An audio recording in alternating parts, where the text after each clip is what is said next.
الناس الطويله بتاكل اكتر.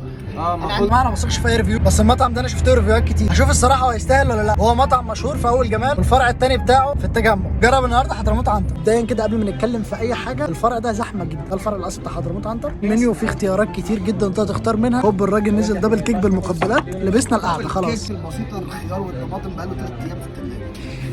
الاختيارات كتيره، الشباب يعني مقضينا صراع من الصبح. هو المشكله ان الاكل بيتاخر اوفر، يعني هو نزل مقبلات عشان ما نتاخرش، برضه اتاخر. الاكل نزل، طلبي جه غلط، طبعا دي حاجه مضايقاني. اول مره تحصل في مطعم، يعني ان انا اكلي ينزل غلط. يا جدعان خلصت الحوار، المطعم ده اوفر ريتد، مش هربط له مشوار. لو انا معدي هاكل عنده عادي. متميز جدا في اللحمه، اي حاجه عنده لحمه الصراحه حلوه، غير كده لا. انا كتجربه اديله 8.5 من 10. 8.5 من 10. 0 من 10 الاكل قليل. 9 من 10 عشان انا مجربه تاني مره. 9.5 من 10. 8 من 10. المهم يعني يا جماعه، باقي الفيديو عندي في القناه في اليوتيوب، فاللي حابب يتفرج عليه كامل.